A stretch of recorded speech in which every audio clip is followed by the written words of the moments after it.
The idea for this show came out of a conversation with a fellow artist about the difficulties of caring for our aging and dying parents. We decided to have a show of work that created a visual expression of our experiences as our parents went through the certain journey.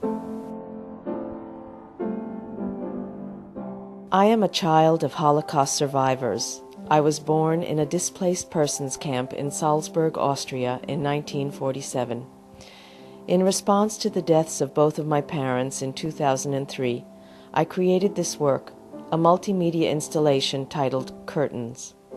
It consists of the replica of a window from my parents' living room, the main body of the work, a collage consisting of 5 canvases, and a handmade paper artist's book titled Dinner with My Mother.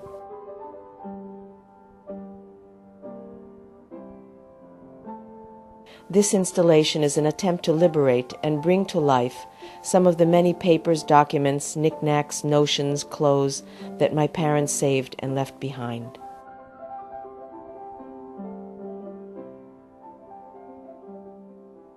Sometimes a picture is worth 1,000 words. Sometimes you need 1,000 words.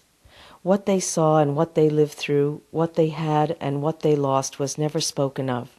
After all, we were alive, we were safe, we were in America, the Golden Medina, the Golden State, where anybody could become somebody. I remember on Sunday nights there was a ritual in our house.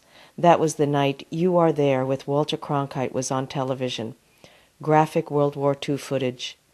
Nobody spoke. I couldn't bear to watch and would feign boredom and excuse myself. I knew that this was about their war, their lives, but I couldn't ask any questions, and I didn't know what to say. I was afraid to open that door even a little. I thought, if they never speak of it, it must have been unspeakable. In 1956, we moved to Rego Park in Queens, New York. I attended Forest Hills High School, where a large segment of the population was second-generation children of survivors. Yet there, too, no one ever spoke about the Holocaust. My parents' story is the classic immigrant's story. They came from survivors of the war. They had nothing. Everything was destroyed. My mother's family was killed except for one older brother. My father never went back to Poland, never saw his family again.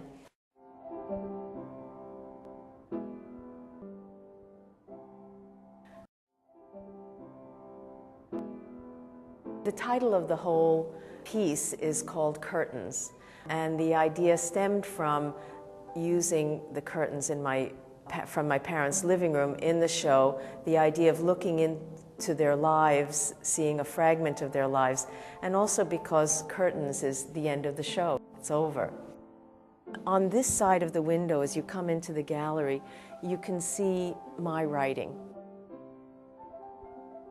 Looking at the window from my parents' point of view, here are little fragments of my parents' story. These are stories that my parents told to me that I wrote down while they were speaking. This is my mother, Helen, speaking. My father, Nathan, was very handsome with blonde hair and blue eyes. He was clean, immaculate, well-dressed, and very intelligent and cultured. He could play every instrument in the orchestra. This is my father, Mitchell, speaking. My family were poor farmers. I didn't have real shoes until I was 5 years old. Then my father brought me a pair of shoes for church on Sunday. I walked barefoot 2 miles to the church, washed my feet, and then put the shoes on to go inside the church. My father was a Catholic. The first thing they did when we came to the States, like the 3rd day, was we all went to the Statue of Liberty. Among the documents that I found was this handwritten note here from my mother. She wrote, "Give me your tired, your poor, your huddled masses, yearning to breathe free, your wretched refugee of your teeming shore. Send these, the homeless, tempest-tossed to me. I lift my lamp beside the golden door." And she saved that for all those years. That meant so much to them, to be free of fear and hunger. Now we come to the war. In 1939, the Germans invaded Poland. They made a pact with the Russians. They divided up Poland. It was the Ribbentrop Treaty. On one side of the Sami River was the Germans, on the other side was the Russians. When the war broke out, you know, I'm a friend of animals, but I don't wish on a dog to see what happened in Poland. Nobody can imagine what Hitler's war was, what they accomplished. Every one of them, the Nazis, was a murderer, a thief. For that they made the war, to rob every person of everything. I went back to the Lvov ghetto. Everybody got one slice of bread every day. It was awful. They mixed the flour with sawdust from the wood. No meat, no vegetables, nothing else. When I got my ration of bread, I didn't like to eat the whole thing at once, so I cut it in half. I would eat half right away, and then I put the rest inside a book with a hole I cut in the middle of the pages. Then I could eat this in the evening. I didn't like to go to bed hungry. One night I came back and there was a mouse in the book. It was eating my bread. After that, I ate the whole thing all at once.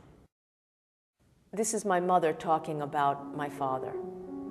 He was a slave laborer. The Germans took him from his family farm near Lodz and made him work at the bakery making bread for the soldiers. He would bring me food. He would go to the field and pick raspberries, boxes full of raspberries. He would steal bread, milk, and sometimes a piece of chocolate for me. I thought, if I stay with him, I'll never go hungry again. He found the way into my heart. My father owned a restaurant, which I thought was very ironic, you know, that my mother would never have to go hungry again.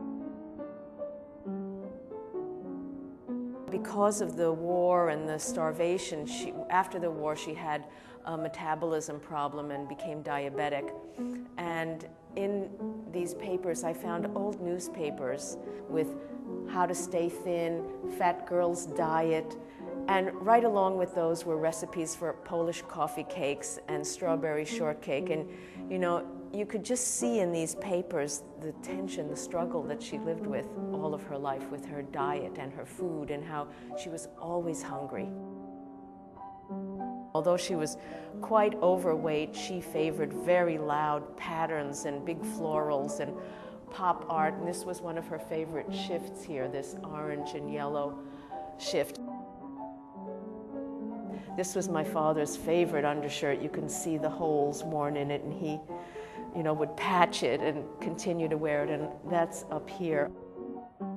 My mother, whenever she went out, she sewed little pouches out of cotton and pinned them inside her dress. We would go to the bakery, for example, and she would buy some bread, and it would be $5.39, and she would reach inside of her dress, take out the pouch, take the money out, get the change, put the pouch back inside her dress. They were always terrified that somebody would steal things from them. When the war ended, there was a big group of Jews going to the Czechoslovakian border in a bus. We found them and we went, Mitchell and me, and the whole orchestra troupe I joined. Mitchell was the only Goy. At the border point, we had to be interviewed. Then the organizers came and were asking everybody questions. When they came back, they said, "We could go, but Mitchell can't." I started to yell and scream, "I'm a Jew, and this man saved my life, and he is getting out with me." Only Jews were allowed to leave Poland. A few months before, no one wanted to be a Jew. Now people were pretending to be Jewish so that they could get out of Poland. My mother was a concert pianist before the war. She still had her music from the war. Here's Chopin.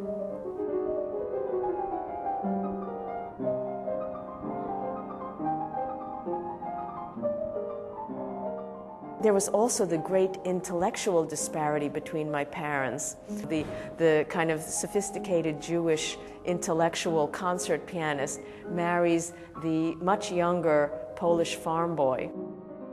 And so their whole relationship for 55 years was this constant tension.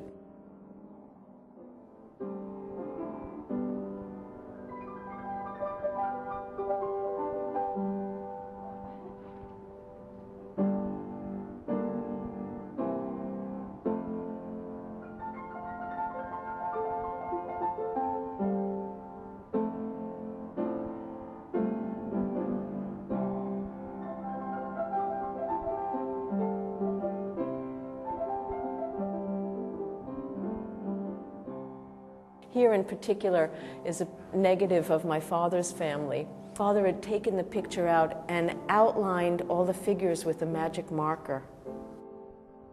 He didn't want them to fade away.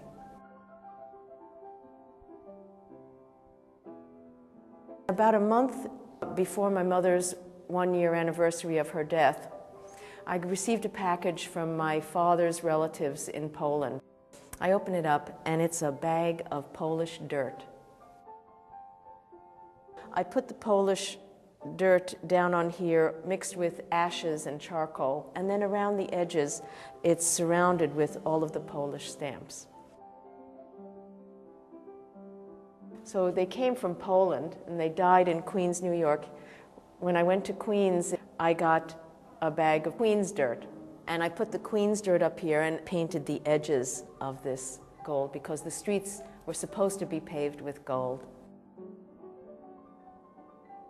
The ground that my parents stood on was the Holocaust. Their life was the life before the war and the life after the war.